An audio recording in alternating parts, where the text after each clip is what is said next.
अल्हम्दुलिल्लाहि रब्बिल आलमीन व नुसल्ली अला रसूलिहिल करीम अम्मा बाद फ़ौज़ु बिल्लाहि मिनश शैतानिर रजीम बिस्मिल्लाहिर रहमानिर रहीम सूरह माइदा 72వ ఆయత్ लक़द कफ़रल्लज़ीना क़ालू इन्नल्लाह हुवल मसीहु इब्नु मरियम మరియం కుమారుడైన మసీహ్ను దేవుడన్నవారు నిశ్చయంగా అవిశ్వాసానికి పాల్పడినట్టే. వఖాలల్ మసీహు యా బనీ ఇస్రాయీల్, వాస్తవానికి మసీహ్ ఇలా అన్నాడు, ఓ ఇశ్రాయేలు ప్రజలారా, అఅబుదుల్లాహ రబ్బీ వ రబ్బకుం, అల్లాహ్ను ఆరాధించండి, ఆయన నాకు ప్రభువే మీకు ప్రభువే. సూరా మాయిదా 75వ వచనం. మల్ మసీహు ఇబ్ను మరియమ ఇల్లా రసూల్, మరియం కుమారుడైన మసీహ్ ఒక ప్రవక్త తప్ప మరేమీ కాడు. ఖద్ ఖలత్ మిన్ क़ब्लिర్ రసూల్, అతనికి ముందు అనేక మంది ప్రవక్తలు గతించారు. ఈసా మసీహ్ గురించి ఇది ఖురాన్ యొక్క స్పష్టమైన ప్రకటన. ఈసా అలైహిస్సలాం దేవుడు కాదు, ఆయన దేవుని యొక్క ప్రవక్త మాత్రమే. ఇది స్పష్టమైన ఖురాన్ యొక్క ప్రకటన. ఇప్పుడు ఎవరైనా ఈసా అలైహిస్సలాంని దేవుడు అని నిరూపించాలి అనుకుంటున్నట్లయితే ఈసా అలైహిస్సలాంని దేవుడు అని చూపించాలి. యేసును దేవుడని నిరూపించాలి అనుకుంటున్నట్లయితే యేసును దేవుడు అని చూపించాలి. కానీ అది చూపించలేరు, ఎందుకంటే యేసు దేవుడు కాదు. కాబట్టి యేసు దేవుడు అని చూపించలేని వీళ్ళు క్రైస్తవులు ఏం చేస్తూ ఉంటారంటే కొన్ని రకమైనటువంటి వంకలు డొంకలు తయారు చేసి యేసును దేవుడని చెప్పే ప్రయత్నం చేస్తూ ఉంటారు. యేసును దేవుడు అని నిరూపించడానికి, అంటే ఒక వడ్రంగి వాడిని దేవుడని నిరూపించడానికి ఒక పాస్టర్ పడిన పాటలను ఇన్షాల్లా ఈరోజు మీకు చూపిస్తాము. కానీ ఎంత కష్టపడినా యేసును దేవుడని నిరూపించలేరు, ఎందుకంటే యేసు దేవుడు కాదు. దేవుడు కాని వాడిని దేవుడని నిరూపించడం అసాధ్యం. ఇక్కడ మనం చూసినట్లయితే ఇతని మొట్టమొదటి స్టేట్మెంట్లోనే యేసు దేవుడు కాదు అని నిరూపితమవుతుంది. ఎందుకంటే ఇతను ఏమని ఒప్పుకున్నాడో చూడండి. ముస్లిం సోదరులారా, యేసుక్రీస్తు ప్రవక్త అని మీరు చెప్పాల్సిన అవసరం లేదు, ఆల్రెడీ బైబిల్లో ఉంది. చూసారా, యేసు ప్రవక్త అని ఒప్పుకుంటున్నాడు. యేసు ప్రవక్త అని బైబిల్లో కూడా ఉందని తెలుపుతున్నాడు. కానీ బైబిల్లో లేనిది, యేసు దేవుడని బైబిల్లో లేనిది నిరూపించడానికి, ఖురాన్లో లేనిది నిరూపించడానికి బయలుదేరాడు. ఇక్కడ యేసుని ప్రవక్త అని ఒప్పుకున్నాడు అంటే బైబిల్ చెప్తుంది అంటే యేసు దేవుడు కాదు అని అర్థం. ఎందుకంటే ప్రవక్త దేవుడు కాదు, ప్రవక్త దేవుడు కాలేడు, ఏ ప్రవక్త కూడా దేవుడు కాదు. దేవుడు ఎవరికీ ప్రవక్త కాదు. దేవుడు ఎవరికీ ప్రవక్తగా ఉండనేరడు. దేవుడు ఒకళ్ళకి ప్రవక్తగా ఉండడం ఏంటండి? ఎందుకుంటాడు? ఆ అవసరం ఎందుకు వచ్చింది దైవానికి? దేవుడు ఎవరికీ ప్రవక్త కాదు, ఏ ప్రవక్త కూడా దేవుడు కాదు. ఇతని యొక్క మొట్టమొదటి స్టేట్మెంట్లోనే ఏ ఒప్పుకోలైతే చేస్తున్నాడో యేసు దేవుని ప్రవక్త అని, ఇందులోనే యేసు దేవుడు కాదు అనేది కూడా నిరూపితమవుతుంది.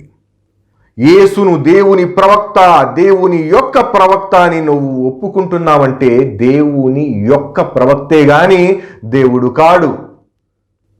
కాబట్టి సహోదరులారా, గ్రహించండి, ఒక వ్యక్తిని మీరు ప్రవక్త అని చెప్తున్నారు, ఒప్పుకుంటున్నారు, ఖురాన్లోనూ ప్రవక్త అని ఉంది, బైబిల్లోనూ ప్రవక్త అని ఉంది. ఒక వ్యక్తి ప్రవక్త అయినప్పుడు అతను ఎంత మాత్రం దేవుడు కాడు. ప్రవక్త కేవలం ప్రవక్తే. అయితే ఈ విషయాన్ని ఒప్పుకున్న తర్వాత కూడా ఏదో చెప్పే ప్రయత్నం చేస్తున్నాడు. కాస్త ముందుకెళ్ళి ఏం చెప్తున్నాడో చూడండి. యేసు వారు కాక మిగిలిన ఏ ప్రవక్తలైనా పరిశుద్ధ కన్యకు జన్మించారా? మొదటి ప్రశ్న. ఇక్కడ చూడండి, కన్యకకు జన్మించాడు అని చెప్తున్నాడు. కాబట్టి దేవుడంట. జన్మించాడు, పుట్టాడు, పుట్టించబడ్డాడు, సృష్టించబడ్డాడు అంటేనే దేవుడు కాదు అని అర్థం. దేవుడు కాదు, పుట్టినవాడు, జన్మించినవాడు, పుట్టించబడినవాడు, జన్మించబడినవాడు, సృష్టించబడినవాడు దేవుడు కాదు. జన్మించిన వ్యక్తిని తీసుకొచ్చి దేవుడని ఎలా చెప్పగలవు? ఎలా చెప్తావు? తండ్రి లేకుండా జన్మించిన, తల్లి తండ్రి లేకుండా జన్మించిన, తండ్రి లేకుండా పుట్టిన, తల్లి తండ్రి లేకుండా పుట్టిన, తండ్రి లేకుండా సృష్టించబడిన, తల్లి తండ్రి లేకుండా సృష్టించబడిన, సృష్టించిన వాడి గొప్పతనమే గాని, పుట్టించిన వాడి గొప్పతనమే గాని, జన్మింపజేసిన వాడి గొప్పతనమే గాని, పుట్టిన వాడి గొప్పతనం ఏమీ లేదు. నేను మానవునిగా పుట్టాను అంటే అందులో నా గొప్పతనం ఏమీ లేదు. నన్ను పుట్టించిన ఆ దైవానిది గొప్పతనం, ఆయనది గొప్పతనం. ఆయన నన్ను మానవునిగా పుట్టించాడు. అదేవిధంగా తండ్రి లేకుండా పుట్టించబడిన, తల్లి తండ్రి లేకుండా పుట్టించబడిన, పుట్టించిన వాడి గొప్పతనమే గాని పుట్టిన వాడి గొప్పతనం అందులో ఏమాత్రం లేదు. కన్యకు జన్మించడంలో యేసు యొక్క గొప్పతనం కొద్దిగా కూడా లేదు. కన్యకు పుట్టించినటువంటి ఆ దైవానిదే గొప్పతనం. వాక్యం చూడండి, అపోస్తలుల కార్యం 13:23. అతని సంతానము నుండి దేవుడు తన వాగ్దానము చొప్పున ఇశ్రాయేలు కొరకు రక్షకుడగు యేసును పుట్టించెను. దేవుడు తన వాగ్దానము చొప్పున యేసును పుట్టించెను. యేసును దేవుడు పుట్టించాడయ్యా. నీ బైబిల్లో చూడు, యేసును దేవుడు పుట్టించాడు. దేవుడు యేసును పుట్టిస్తే యేసును దేవుడు అంటావేంటి? వాడిని దేవుడు పుట్టించాడు, వాణ్ణి తీసుకువచ్చి దేవుడు అని ఎలా అంటున్నావు? ఎంతటి అబద్ధాన్ని కల్పించి ఎంతకాలం ప్రజలను మీరు మోసం చేస్తారు? దేవుడు వాడిని పుట్టించాడు, వాణ్ణి తీసుకొచ్చి ప్రజల దగ్గర దేవుడని ప్రచారం చేస్తున్నావు. దేవుని ద్వారా పుట్టించబడిన వాడు యేసు, కాబట్టి యేసు దేవుడు కాదు. ఈ విషయాన్ని క్రైస్తవ సోదరులారా గ్రహించండి. ఎందుకంటే యేసు దేవుడు కాదు, యేసు దేవుడని నిరూపించడం ఎవరి తరము కాదు. ఇంకాస్త ముందుకెళ్తే ఏం చెప్తున్నాడంటే చూడండి, మనోళ్ళు అంటారు అసలు ఆదాము అలైహిస్సలాం గారు అసలు కన్య లేదు, తండ్రి లేడు, తల్లి లేదు, ఎవరు లేకుండానే పుట్టాడు ఆదాము గారు. మరి ఆయన సంగతి ఏందంటారు? నేను చెప్తున్నా, ఆదాము తల్లిదండ్రి లేకుండా దేవుని వల్ల సృష్టించబడ్డాడు. అయినా ఆదాము పాపం చేశాడు. కానీ కన్య మరియకు పుట్టిన యేసులో పాపం ఉందని మీరు చెప్పగలరా? పాపము లేనివాడంటూ ఎవరైనా ఉన్నారు అంటే ఆయన పరమాత్ముడే. యేసులో పాపము లేదు అంటే యేసు పరమాత్మ కాక మరి ఎవరవుతారో కొంచెం ఆలోచించండి. ఆదాము పాపము చేశాడు కాబట్టి దేవుడు కాలేకపోయాడంట. యేసు పాపం చేయలేదంట కాబట్టి దేవుడు అంట. ఇదేం లాజిక్ అండి? తండ్రి లేకుండా పుట్టినందుకు యేసు దేవుడు ఎందుకయ్యాడంట? పాపము చేయలేదంట, అందుకనే దేవుడైపోయాడు. తల్లి తండ్రి లేకుండా కూడా ఆదం పుట్టినా సరే అతను పాపం చేశాడు కాబట్టి దేవుడు కాలేకపోయాడంట. అంటే పాపము చేసే వరకు ఆదాము దేవుడుగా ఉన్నాడా? ఇదేం లాజిక్? ఖురాన్ ప్రకారం ఈసా అలైహిస్సలాతు వస్సలాం పరిశుద్ధులు, దైవ ప్రవక్తలందరూ కూడా పరిశుద్ధులే. ఆ విధంగా ఈసా అలైహిస్సలాం కూడా ఖురాన్ ప్రకారం పరిశుద్ధులు.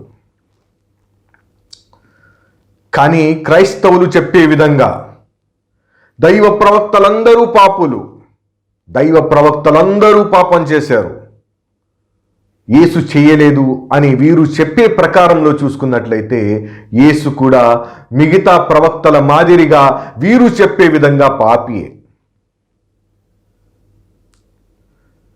తన పాపాల ప్రాయశ్చిత్తానికి, తన పాప క్షమాపణ నిమిత్తము బాప్తిజం పొందాడు. యేసు బైబిల్ ప్రకారం తన జీవితంలో అనేక పాపాలు చేశాడు, ఎన్నో అబద్ధాలు చెప్పాడు, జాత్యాహంకారం చూపించాడు, కొరడా పట్టుకుని జనాన్ని కొట్టాడు.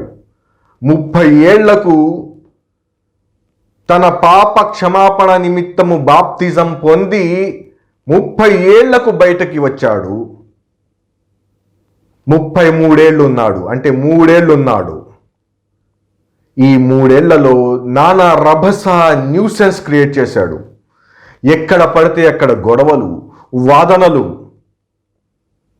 జనాన్ని బూతులు తిట్టడం, సూచక క్రియ అడిగితే బూతులు తిట్టాడు. జనాన్ని బూతులు తిట్టడం, ఎన్నో పాపాలు యేసు చేశాడు. మీరు చెప్పిన ప్రకారం చూస్తే యేసు కూడా పాపియే. ఇటువంటి వ్యక్తిని తీసుకువచ్చి ఏ విధంగా దేవుడని దేవునితో పోలుస్తారు? ఏమని చెప్తున్నాడు అంటే పాపం చేయలేదంట, పాపం చేయని వాడు పరమాత్మ అంట. మా దగ్గరికి రండి, బైబిల్ ప్రకారం ఎన్ని పాపాలు చేశాడో చూపిస్తాం. మద్యపాని, తనే స్వయంగా చెప్పుకున్నాడు, నేను తాగుతూ వచ్చాను కాబట్టి నన్ను మద్యపాని అంటున్నారు వీళ్ళు అని వాపోయాడు. ద్రాక్షరసం తాగేవాడు, దేవునితో పోల్చదగినవాడు కాదు. ఎక్కడ పుట్టాడండి? ఎక్కడ పుట్టాడు యేసు? ఒక అపరిశుద్ధ ప్రాంతం నుంచి, మూత్ర విసర్జన చేసే ప్రాంతం, స్త్రీ కడగా ఉన్నప్పుడు మలిన రక్తం బయటకు వచ్చే ప్రాంతం నుంచి తల బయటకు పెట్టి వచ్చాడు. బైబిల్ ప్రకారం పశువుల తొట్టిలో పెట్టారు, పశువుల కొట్టంలో పుట్టాడు. పరిశుద్ధుడు ఎలా అవుతాడు? యోనిలో నుంచి బయటకు వచ్చినటువంటి వాడిని తీసుకువచ్చి అపరిశుద్ధ ప్రాంతంలో పుట్టినటువంటి వాడిని తీసుకువచ్చి దేవునితో ఏ విధంగా పోల్చగలరు? సర్వలోపాలకు అతీతుడైనటువంటి దేవుడు, సర్వలోకాలకు అధిపతి, పరమ పరిశుద్ధుడైన దేవునితో పోల్చదగిన వాడా యేసు? కాదు, కానే కాదు. క్రైస్తవులారా, వాస్తవాన్ని గ్రహించండి. దైవంతో పోల్చదగిన వాడు కాదు యేసు. కాబట్టి యేసు దేవుడు కాదు. మీరు నిరూపించలేరు యేసు దేవుడని. ఇంకాస్త ముందుకెళ్తే ఏం చెప్తున్నాడో చూడండి. రుహుల్లా అనే మాట ఈసాకు వాడినట్టుంది ఖురాన్లో. అల్లాహ్ యొక్క ఆత్మ అని, అల్లాహ్ యొక్క ఆత్మ అని పిలువబడిన ప్రవక్త ఎవరైనా ఉన్నారా? దేవుని ఆత్మగా పిలువబడ్డాడు యేసు. ఖురాన్లో కూడా చెప్పారు దేవుని ఆత్మ అని. షాలేము రాజు అనేవాడు నిలబడ్డాడు ఇక్కడ. నేను వేరు, నా ఆత్మ వేరా? రూహుల్లా అని ఈసా అలైహిస్సలాం గురించి ఖురాన్లో ఉందంట. ఖురాన్లో ఈసా అలైహిస్సలాం గురించి రూహుల్లా అని ఎక్కడా లేదండి. ఖురాన్లో ఈసా అలైహిస్సలాం గురించి రూహుల్లా అని ఎక్కడా లేదు. ఏమనుంది? రూహు మిన్హు. సూరే నిసా 4వ సూర 171వ ఆయత్. రూహు మిన్హు, దేవుని తరపున పంపబడిన ఆత్మ. ఎవరి వద్దకు? మరియం వద్దకు. మరియం వైపు పంపబడిన ఆత్మ అని ఉంది. మరో చోట సూరే తహరీమ్ 66వ సూర 12వ వచనంలో ఫనఫఖ్నా ఫీహి మిన్ రూహినా, మరియంలో ఊదబడినటువంటి ఆత్మ అని చెప్పబడింది. మరియం వైపునకు పంపబడిన ఆత్మ, మరియంలో ఊదబడిన ఆత్మ. ఇది ఖురాన్ చెప్తుంది. వీటి బేస్ మీద ఒక టైటిల్ పెట్టుకొని ముస్లింలు పిలుచుకుంటారు ఈసా అలైహిస్సలాంని రూహుల్లా అని. రూహుల్లా అని ఖురాన్లో లేదు. ఖురాన్ ప్రకారం ప్రతి వ్యక్తి కూడా రూహుల్లాయే. ప్రతి వ్యక్తి, ప్రతి మనిషి రూహుల్లాయే. ఆదం అలైహిస్సలాం పుట్టుక సందర్భంగా దేవుడు ఏం చెప్పాడంటే, వనఫఖ్తు ఫీహి మిన్ రూహి, నేను అతనిలో నా ఆత్మను ఊదినప్పుడు అని చెప్తున్నాడు. మీరు అతనికి సజదా చేయాలి. దైవదూతలతో చెప్తున్నాడు, నేను అతనిలో నా ఆత్మను ఊదినప్పుడు. సేమ్ అవే పదాలండి. మరియం అలైహిస్సలాం దగ్గర ఈసా అలైహిస్సలాంకు ఉపయోగించబడినటువంటి పదాలు ఏవైతే ఉన్నాయో అవే పదాలు ఆదం అలైహిస్సలాంకి కూడా ఉపయోగించబడ్డాయి. ఫనఫఖ్నా ఫీహి మిన్ రూహినా, ఇది ఈసా అలైహిస్సలాం గురించి ఉపయోగించబడితే ఫనఫఖ్తు ఫీహి మిన్ రూహి, నేను అతనిలో నా ఆత్మను ఊదినప్పుడు అని అల్లాహ్ రబ్బుల్ ఇజ్జత్ ఆదం అలైహిస్సలాం గురించి తెలియజేస్తున్నాడు. సకల మానవుల గురించి కూడా ఇదే విషయం చెప్పబడిందండి. సూరే సజ్దా 9వ ఆయత్, వనఫఖ ఫీహి మిన్ రూహి, దేవుడు మాతృగర్భాల్లో మానవుణ్ణి మలిచిన తరువాత అందులో తన ఆత్మను ఊదుతాడు అని చెప్పడం జరుగుతుంది. సకల మానవులు కూడా దేవుని ఆత్మ ఊదబడినటువంటి దేవుని ఆత్మ, దేవుని తరపు నుంచి వచ్చిన వారు. ఖురాన్ ప్రకారం సకల మానవులు దేవుని తరపు నుంచి వచ్చినటువంటి ఆత్మలు. ఈసా అలైహిస్సలాంకి తండ్రి లేకుండా పుట్టడం వల్ల ఈ విషయాన్ని స్పెషల్గా తెలియజేశాడు. సకల మానవుల గురించి ఉన్న వాక్యాలేవి. సకల ఆత్మలు అంటే సకల మానవుల యొక్క ఆత్మలు. ఏ విధంగా ప్రతి మానవుని వద్ద తన ఆత్మను ఉంచాడో, ప్రతి మానవునిలో దేవుడు తన ఆత్మను ఉంచాడో, అదే విధంగా ఈసా అలైహిస్సలాంలో కూడా తన ఆత్మని ఉంచాడు. ఈసా అలైహిస్సలాంకి ఈ విషయంలో ఎటువంటి ప్రత్యేకత లేదు. అయితే వీళ్ళు చెప్తున్న ప్రకారం ఫిజికల్గా చూసుకున్నట్లయితే దేవునికి ఒక ఆత్మ ఉండి ఆ ఆత్మే యేసు అని. ఫిజికల్గా తీసుకున్నట్లయితే కొడుతుంటే వాతలు దేలిపోయి ఏడ్చాడు.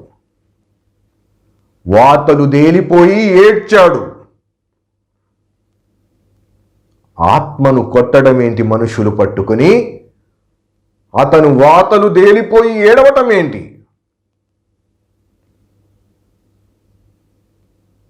ఇప్పుడే షాలేం రాజు చెప్పాడని. షాలేం రాజు చూడండి, ఒకవేళ నాలో నుంచి ఆత్మ బయటకు వస్తే ఏందో ఆత్మ అంటారా, లేకపోతే షాలేం రాజు ఆత్మ అంటారా? షాలేము రాజు ఆత్మ బయటకొస్తే ఏ మానవుడు దాన్ని పట్టుకోలేడు, దాన్ని ముట్టుకోలేడు, దాన్ని చూడలేడు. అది ఎవరికి దొరకదు, ఎవరికి చిక్కదు. కానీ ఇక్కడ దేవుడి ఆత్మ అంట మనుషులు పట్టుకుని కొట్టేస్తున్నారు. ఇలాంటి అబద్ధాలతో ఎన్నాళ్ళు మోసం చేస్తారయ్యా జనాన్ని? ఎన్నాళ్ళు మోసం చేస్తారు జనాన్ని? యేసు దేవుని తరపు నుంచి వచ్చిన ఆత్మే కానీ దేవునికి ఒక ఆత్మ ఉండి ఆ ఆత్మ యేసు అని చెప్పడానికి లేదు.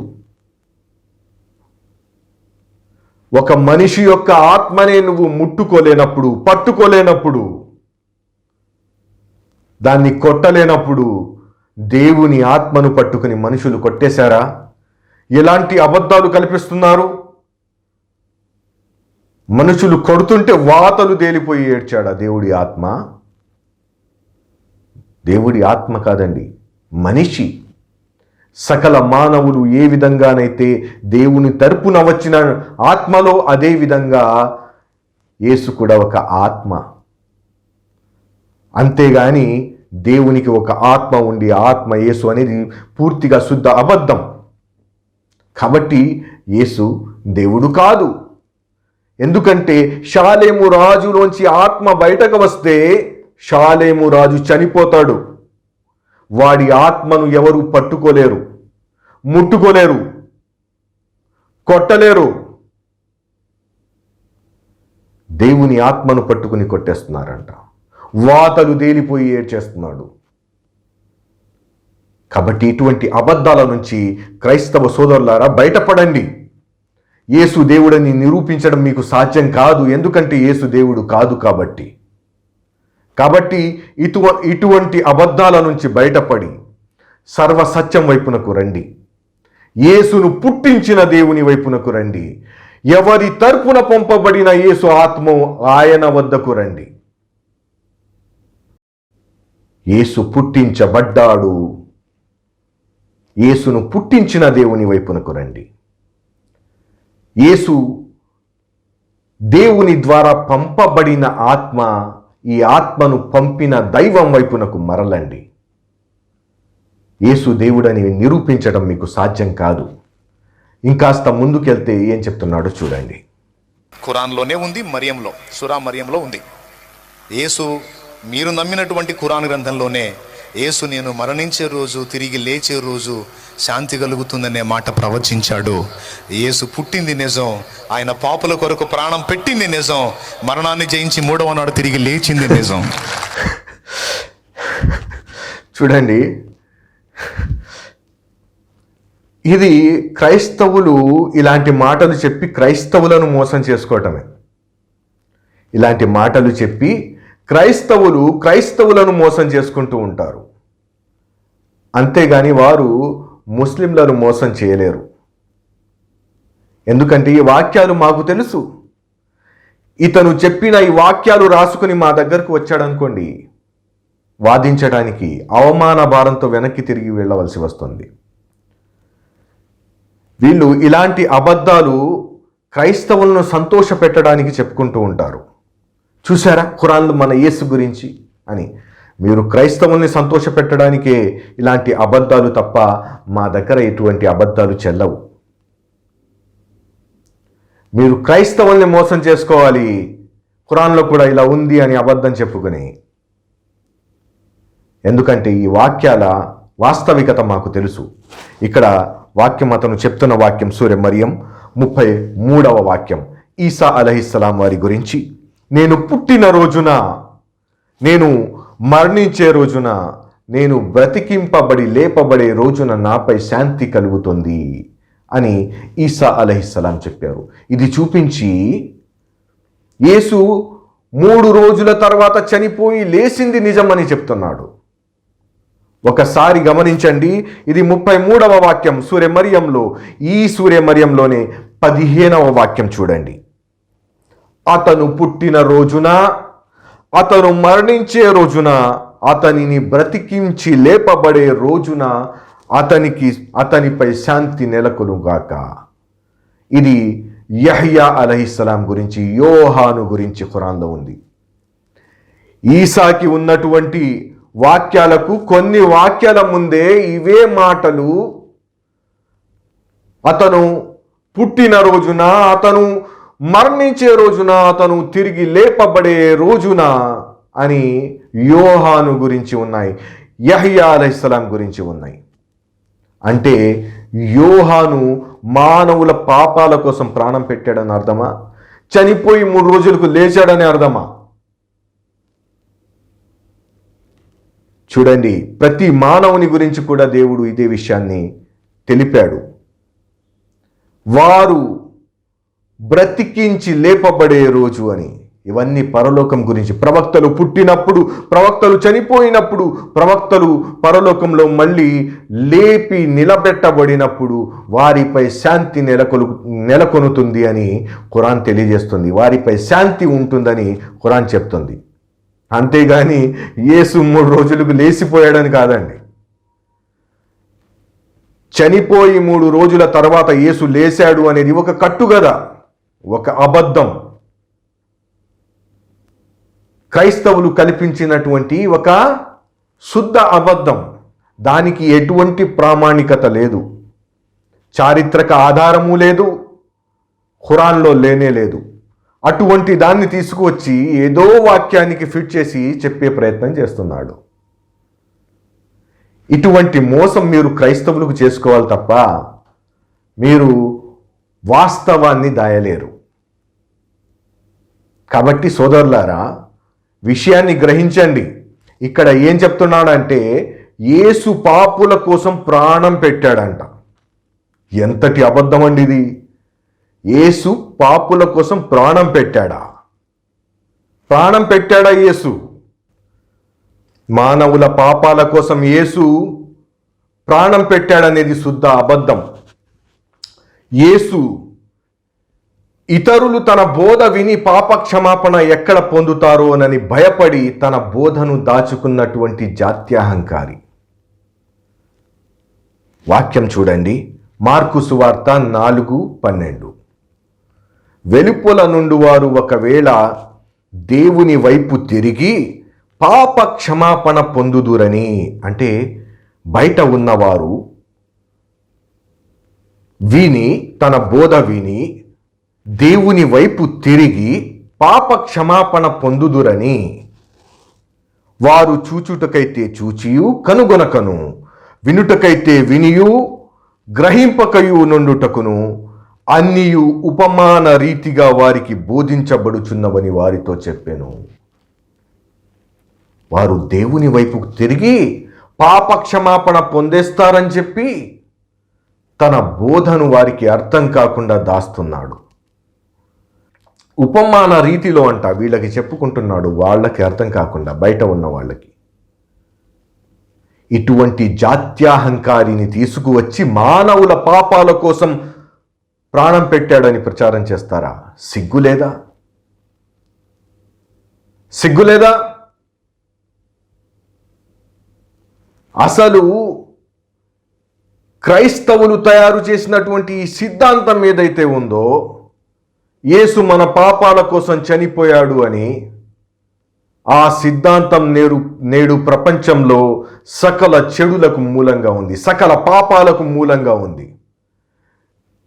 క్రైస్తవ చర్చిల్లో, యేసును పూజించేటటువంటి మందిరాల్లో మగవారు పెళ్ళిళ్ళు చేసుకుంటున్నారు, ఆడవాళ్ళు పెళ్ళిళ్ళు చేసుకుంటున్నారు. ఆరాధనాలయం అని చెప్పేటటువంటి ప్రాంతంలో, వీళ్ళు చెప్పేటటువంటి ప్రాంతంలో ఇటువంటి నీచమైన, ఘోరమైన చెడు కార్యాలు, పాపాలు జరుగుతున్నాయి. ఎందుకు? యేసు మన పాపాల కోసం చచ్చిపోయాడనేటటువంటి ఒక అబద్ధపు సిద్ధాంతం మూలంగా. యేసు చనిపోవటం వల్ల ఈ ప్రపంచం నుంచి ఏ చెడు నిర్మూలించబడలేదు, ఏ చెడు సమసిపోలేదు, పైగా చెడులు ఇంకా పెరిగాయి. యేసు ఏ చెడును నిర్మూలించలేకపోయాడు. ప్రపంచంలో యేసు ఏ చెడును నిర్మూలించలేకపోయాడు. ఏ సిద్ధాంతం అయితే క్రైస్తవులు తయారు చేశారో, శైతాను సిద్ధాంతము, యేసు మన పాపాల కోసం చచ్చిపోయాడు అనేది, అది సకల చెడులకు నేడు మూలంగా ఉంది. సకల చెడులకు నేడు అది మూలంగా ఉంది. అసలు వీళ్ళు పాపాలు చేయటం ఏంటి? ఎవడో చచ్చిపోవటం ఏంటి? ఎవడో ప్రాణం పెట్టడం ఏంటి? అర్థమేమైనా ఉందా? ద్వితీయోపదేశకాండం 24:16, కుమారుల దోషమును బట్టి తండ్రులకు మరణశిక్ష విధింపకూడదు. తండ్రుల దోషమును బట్టి కుమారులకు మరణశిక్ష విధింపకూడదు. ఎవని పాపము నిమిత్తము వాడే మరణ శిక్ష నొందును. జాగ్రత్తగా వినండి. ఎవని పాపము నిమిత్తము వాడే మరణ శిక్ష నొందును. అంటే యేసు తన పాపాల కోసం చచ్చిపోయి ఉంటాడు, కానీ వీళ్ళు చెప్పినట్టు వేరే వాళ్ళ పాపాల కోసం కాదండి. ఎవరి పాపము వాడిదే. ఇర్మియా గ్రంథం 31:30, ప్రతివాడు తన దోషము చేతనే మృతి నొందును. ప్రతివాడు తన దోషము చేతనే మృతి నొందును.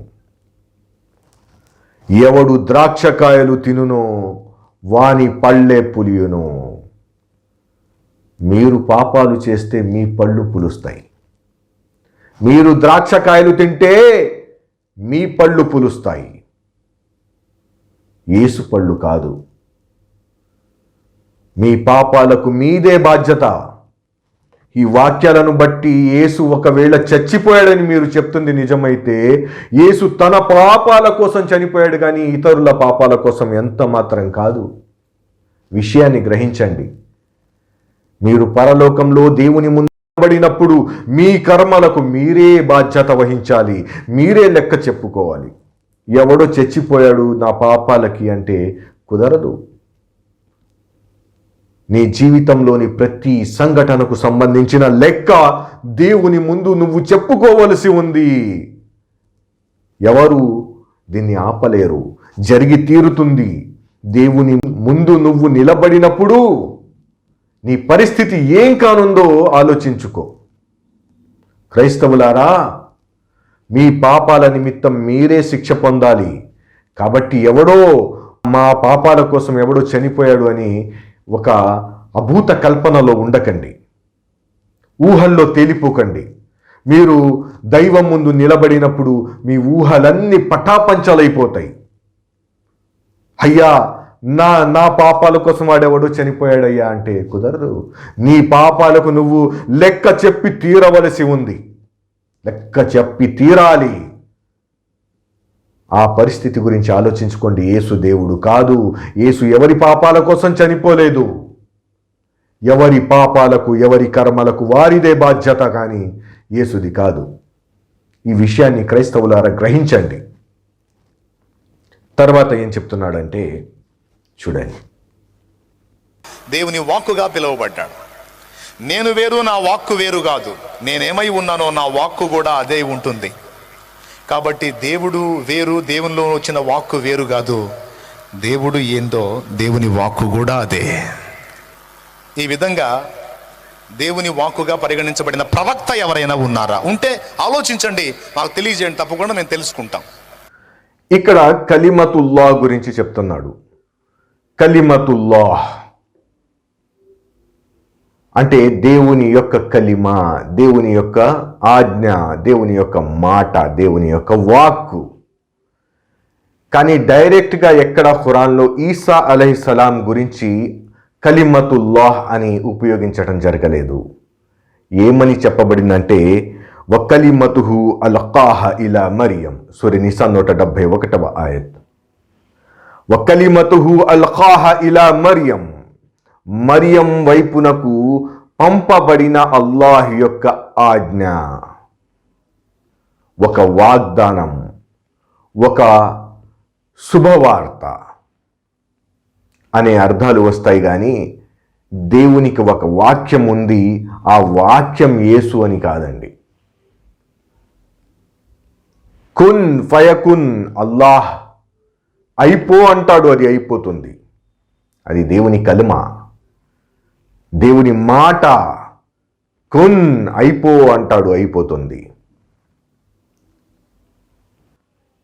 ఇదొక్కటే కాదండి, అనేక వాక్కులు అల్లాహి ఉన్నాయి. ఎన్ని ఉన్నాయంటే సూర లుక్మాన్ 31వ సూర 27వ ఆయతలో ఏం చెప్తున్నాడంటే భూమండలంపై ఉన్న వృక్షములన్నీ కలములై, సముద్రాలు సిరాగా మారి వాటికి మరో 7 సముద్రాలు కలిసిన మా నఫిదత్ కలిమాతుల్లాహ్, అల్లాహ్ యొక్క కలిమాత్, అల్లాహ్ యొక్క ఆజ్ఞలు, అల్లాహ్ యొక్క మాటలు, అల్లాహ్ యొక్క వాక్కులు రాయటానికి పూర్తి కావు. ఇవి కలిమాత్ అంటే. దేవుని యొక్క ఆజ్ఞలు, దేవుని యొక్క సంకల్పం, ఇవన్నీ కూడా దేవుని యొక్క వాగ్దానాలు, దేవుని యొక్క శుభవార్తలు, ఇవన్నీ దేవుని వాక్యాల్లో వస్తాయి. మరియంకి ఒక శుభవార్త ఇచ్చాడు, మరియం దగ్గరికి ఒక ఆజ్ఞ పంపించాడు, మరియంకు ఒక మాట ఇచ్చాడు. కాబట్టి దేవుని వైపు నుంచి పంపబడిన ఒక వాక్కు అని చెప్పడం జరిగింది. అంతేగాని ఫిజికల్గా కాదండి. ఫిజికల్గా తీసుకుంటే వాక్కును పట్టుకుని కొట్టేశారా? ఎలా కొడతారు? నేను వేరు, నా వాక్కు వేరా అంటున్నావు. నీ వాక్కును పట్టుకుని ఎవరైనా కొట్టేస్తారా? వాతలు తేలిపోయేలా కొడతారా? సాధ్యమా? నీ వాక్కు నీ దగ్గరే ఉంటుంది. నువ్వు దేవుని వాక్కును తీసుకువచ్చి జనాలు కొట్టేసి చంపేశారని ఈ ప్రచారం చేస్తున్నావు. దీంట్లో నీకు తప్పుగా అనిపించటం లేదా?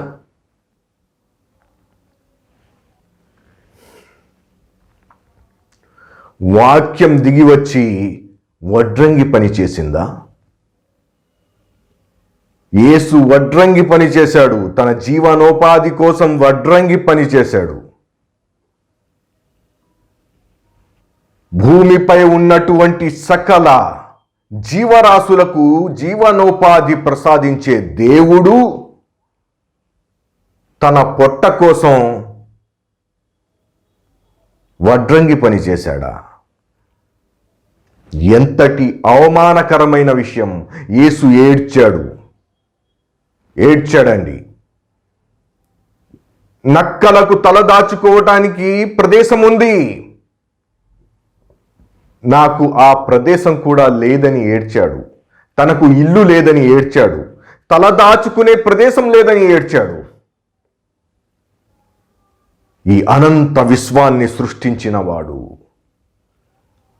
భూమి ఆకాశాల నిర్మాత, వీటి మధ్యలో ఉన్న అణువుకు యజమాని తనకు ఇల్లు లేదని వాపోవటమా? ఎంతటి నీచమైనటువంటి విషయాలు దైవానికి కల్పిస్తున్నారు. యేసు దేవుడు కాదు, గుర్తించండి. మామూలు ఒక వడ్రంగి పని చేశాడు. తనకు ఇల్లు లేదని వాపోయాడు. నక్కలకైనా ఉంది కానీ నాకు లేదని. అటువంటి వాణ్ణి తీసుకువచ్చి దైవానికి సమానంగా నిలబెట్టి దేవుడే అని చెప్పడం ఒక అవిశ్వాసానికి పాల్పడటమే.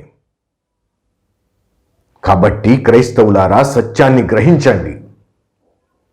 యేసు దేవుడు కాదు, ఈ విషయాన్ని గుర్తించండి. ఒక వాక్యంగాడు ఉన్నాడంటండి. ఎవరూ లేనప్పుడు ఒక వాక్యంగాడు ఉన్నాడంట. వాడు దేవుడి పక్కన కూర్చుని ఉన్నాడు. దేవుని వాక్యంగాడు దేవుడి దగ్గర ఉన్నాడంట. వాడు మనిషిలా పుట్టి వచ్చాడంట. మనుషులు వాడిని కొట్టి చంపేశారు.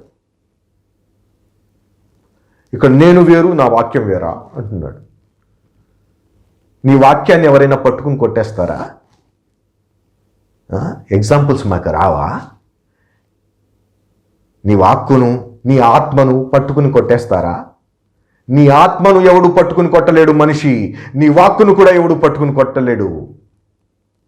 ఒక మనిషివి నీకే అది, నీ వాక్కు, నీ ఆత్మకి అది సాధ్యం కానప్పుడు సర్వోన్నతుడైనటువంటి దేవుడు ఆయన యొక్క ఆత్మను కొట్టేశారు, ఆయన యొక్క వాక్కును చంపేశారు అని అబద్ధాలు చెప్పడానికి సిగ్గులేదు?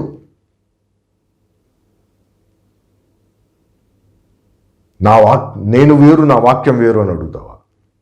నీ వాక్యాన్ని ఎవరైనా పట్టుకుని కొట్టేస్తారా? ఇక్కడ దేవుడి వాక్యం అని నువ్వు చెప్తున్నటువంటి వ్యక్తిని పట్టుకుని కొట్టేశారని నువ్వే చెప్తావుగా. దేవుడి ఆత్మను చంపేశారు వీళ్ళు, దేవుని వాక్కును చంపేశారు, మళ్ళీ దేవుడు అంటారు. చంపేసి దేవుడేంటయ్యా? కొట్టేసి దేవుడేంటి? వార్తలు తేలిపోయేలా కొట్టారు, రక్తసిక్తం చేశారు అని దేవుడు ఎలా అవుతాడు? ఇంకాస్త ముందుకెళ్తే ఏం చెప్తున్నాడో చూడండి. మట్టితో ఒక బొమ్మను చేసి ఆ బొమ్మలో జీవాన్ని ఊదాడు అంటే ఈయన జీవదాత అయిన యేసు దేవుడు గాడా, ఈయన సృష్టికర్త కాడా?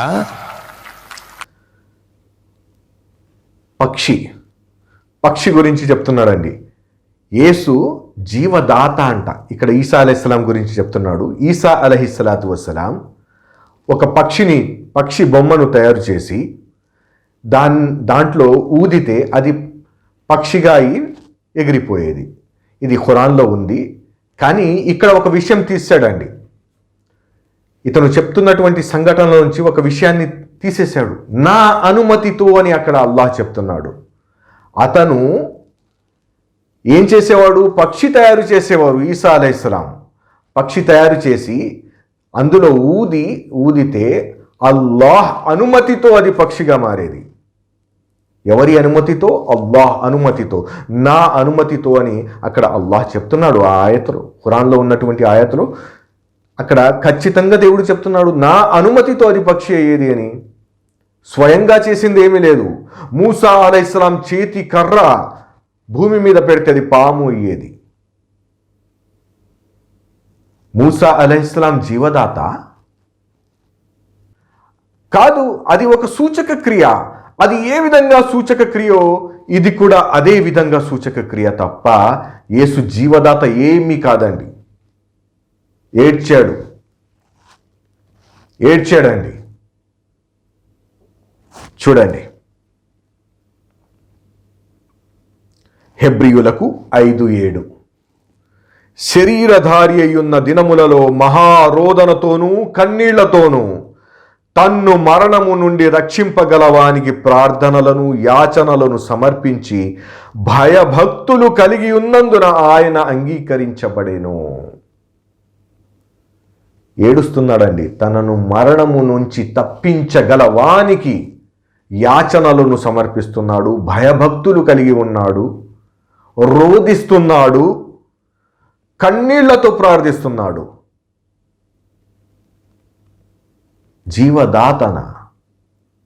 జీవదాత తనను మరణము నుంచి తప్పించేవానికి ప్రార్థనలు చేస్తున్నాడా? ఎందుకు అబద్ధాలు ప్రచారం చేస్తారు? ఇక్కడ ఏడుస్తున్నాడు. తనను చావు నుంచి తప్పించే వాని ముందు మోకరిల్లి ఏడుస్తున్నాడు, రోదిస్తున్నాడు, కన్నీళ్లతో ప్రార్థిస్తున్నాడు. అరే, ఈ యేసు ఎక్కడో ఉన్న దేవుణ్ణి ప్రార్థిస్తున్నాడయ్యా. ఎవరినో ప్రార్థిస్తున్నాడు, దైవాన్ని ప్రార్థిస్తున్నాడు. ఆ దైవాన్ని వదిలేసి వీడిని దేవుడు అంటారేంటి? ఇక్కడ రోదిస్తుంటే, భయభక్తులు కలిగి ఉంటే, తనను మరణము నుంచి కాపాడే వానికి అతను ప్రార్థనలు యాచనలు సమర్పిస్తూ ఉంటే ఆయన్ని వదిలేసి వీడిని దేవుడు అంటారేంటి? ఎన్నాళ్ళు ప్రజలను మోసం చేస్తారు?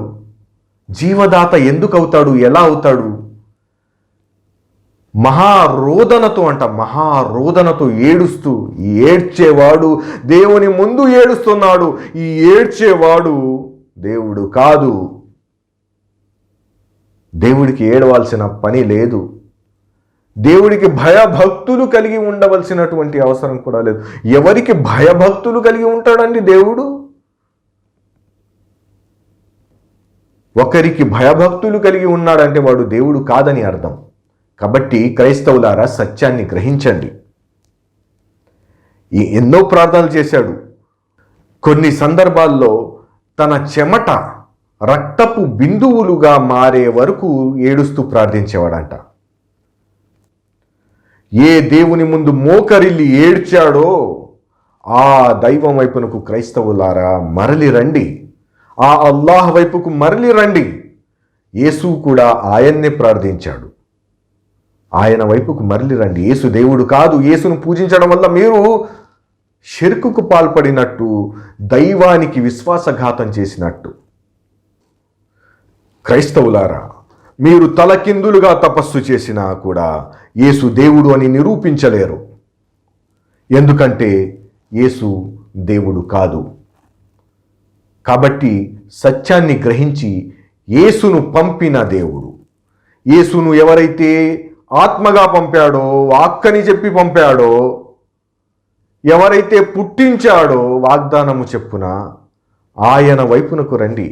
ఇతను ఇప్పుడు యేసు దేవుడని నిరూపించగలిగాడా? లేదు. యేసు దేవుడు అని చూపించలేక ఏవేవో చెప్పాడు. ఆత్మ అన్నాడు, వాక్ అన్నాడు, సూచక క్రియలు చేసి ఇదిగో దేవుడు అన్నాడు, కన్యకి పుట్టాడు కాబట్టి దేవుడు అన్నాడు, రకరకాలు చెప్పాడు. కానీ దేవునికి ఉన్నటువంటి క్వాలిటీ ఒక్కటి కూడా అతను నిరూపించలేకపోయాడు. దేవుడు కాదు, యేసు దేవుడు కాదు. ఈ విషయాన్ని గ్రహించండి. ఎందుకంటే మీరు యేసు జీవితం చూసుకున్నట్లయితే యేసు స్వయంగా ఒకరికి ప్రార్థన చేశాడు. యేసు భయభక్తులు కలిగి ఉన్నాడు, రోధించాడు. అతన్ని తీసుకొచ్చి మోసపూరితంగా ప్రజల వద్ద దేవుడని ప్రచారం చేయకండి. ఇది మీ పరలోకాన్ని పాడు చేసుకునే విషయం తప్ప మీ పరలోకాన్ని సఫలం చేసే విషయం ఎంత మాత్రం కాదు. కాబట్టి సత్యాన్ని గ్రహించండి. చివరగా ఈ క్లిప్ చూడండి. ఇంతకు అల్లాహ్ అంటే ఎవరు అంటే సర్వేశ్వరుడైన దేవుడు, దేవుడు అని అర్థం వస్తుంది అంతే. అల్లాహ్ అనేది ఒక నామం కాదు, ఒక దేవుడు. ఆ నామం ఏదో బైబిల్లో చెప్పాడు, యెహోవా. చూడండి, ప్రతి క్రైస్తవుడు ఈ మాట చెప్తూ ఉంటాడు. అతనికి సిమిటిక్ భాషల పరిజ్ఞానం లేకపోయినా సరే ఏం చెప్తాడంటే అల్లాహ్ అంటే దేవుని పేరు కాదు, దేవుడు. ఇలా ఎందుకు చెప్తాడంటే ముందు ఏం చెప్తాడంటే అల్లాహ్ దేవుడు కాదు అని చెప్తాడు.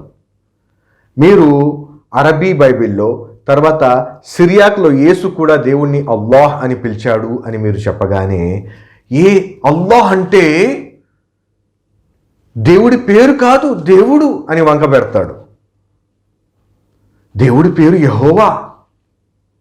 యెహోవా వేరు, అల్లా వేరు. ఇది చెప్తుంటాడండి. ఇవన్నీ సత్యాన్ని తిరస్కరించడానికి వీళ్ళు తయారు చేసేటటువంటి వంకలు. ఎందుకంటే వీళ్ళకి సిమిటిక్ భాషల పరిజ్ఞానం లేదు.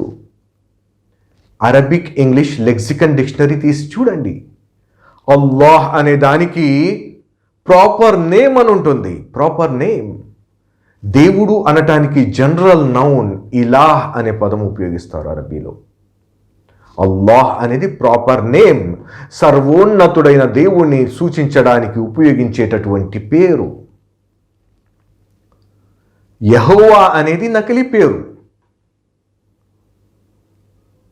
వాస్తవంగా యెహోవా అనేది నకిలీ పేరు. దీని గురించి నా డిబేట్ కూడా ఉంది, మీరు చూడొచ్చు. యెహోవా అనేది దేవుని పేరా అని నా డిబేట్ ఉంది, మీరు చూడొచ్చు. యెహోవా అనేది నకిలీ పేరు. ఎందుకు నకిలీ పేరంటే మీరు తెలుగులోనే క్యాథలిక్ బైబిల్ తీసి చూడండి. యెహోవా అంటే మోషేకు ఎక్కడైతే యెహోవా అని చెప్పినట్టు ఈ వీళ్ళ బైబిల్లో రాశారో దాంట్లో మోషేకు దేవుడు యావే అని చెప్పాడని రాశారు. మోషేకి దేవుడు తన పేరు ఏం చెప్పాడో వీళ్ళకి తెలియదు. ఒక 4 అక్షరాలు ఉన్నాయండి, యూదిహే వావుహే అని. దానికి అనేక రకాల ప్రొనౌన్సియేషన్స్ తయారు చేసి దానికి అనేక రకాల అచ్చులు యాడ్ చేసి కొత్త కొత్త పేర్లు తయారు చేశారు. స్వయంగా హిబ్రూ బైబిల్లోనే 6 రకాల ప్రొనౌన్సియేషన్స్తో డిఫరెంట్ నేమ్స్ తయారు చేశారు. మీరు జివిష్ బైబిల్ తీసుకుంటే ఈ పేర్లేమీ ఉండవు, హషం అని ఉంటుంది. హషం అంటే పేరు అని అర్థం. పేరు అని రాసుకున్నారు, పేరు రాయలేదు, పేరు అని రాశారు. అంటే ఏంటి? ఎందుకు అంటే వాళ్ళకి ఈ పేర్లన్నీ వీళ్ళు తయారు చేసినవన్నీ నకిలీ పేర్లు. అదేంటో మనకు తెలియదు కాబట్టి ఈ పేరు అని వచ్చిన చోట పేరు అని రాసుకున్నారు. హషం పేరు అని రాసుకున్నారు. కాబట్టి యెహోవా అనేది నకిలీ పేరు. ఈసా అలైహిస్సలాం యేసుక్రీస్తు తన జీవిత కాలంలో ఎప్పుడు యెహోవా పేరు ఎత్తలేదండి. ఆయన మాట్లాడిన అరామిక్ భాషలో అల్లాహ్ అని పిలిచి అల్లాహ్ను ఆరాధించాడండి. అల్లాహ్ను ఈసా అలైహిస్సలాం ఆరాధించారు. యేసు అల్లాహ్ని ఆరాధించాడు. చూసుకోండి. యేసు అల్లాహ్ని ఆరాధిస్తే అల్లాహ్ అనేది దేవుని పేరు కాదు, యెహోవా అని పేరా? యెహోవా అనే పేరుతో ఎప్పుడైనా ఈసా అలైహిస్సలాం ఆరాధించారా? లేదు. యేసు యెహోవా అనే పేరునే తన జీవిత కాలంలో ఎప్పుడు పలకలేదు. అల్లాహ్ అల్లాహ్ అనే అన్నాడు ఆయన. కాబట్టి క్రైస్తవులారా, సత్యాన్ని గ్రహించండి. ఇస్లాం అనేది సర్వసత్యం. ఈ సర్వసత్యం వైపునకు రండి. యేసును పుట్టించిన వాడి వైపునకు, యేసును పంపిన వాడి వైపునకు, యేసును ప్రవక్తగా చేసిన వాడి వైపునకు, యేసు ఎవరి ముందు రోధించాడో ఆయన ముందుకు, యేసు ఎవరి ముందు కన్నీళ్లు పెట్టుకున్నాడో ఆయన వైపుకు, ఆయన అంటే అల్లాహ్, ఆయన వైపుకు రండి. తద్వారానే మిమ్మల్ని మీరు రక్షించుకోగలరు, లేకపోతే నిత్య నరకానికి పోతారు. ఎవరి పాపాల కోసం చనిపోలేదు. క్రైస్తవులారా, ప్రేమపూర్వకంగా నా యొక్క ఈ సందేశాన్ని మీరు గ్రహించండి. మీ పరలోక జీవితాన్ని కాపాడుకోండి. వాఖిరు దవానా అనిల్ హమ్దులిల్లాహి రబ్బిల్ ఆలమీన్. అస్సలాము అలైకుం వరహ్మతుల్లాహి వబర్కాతుహ్.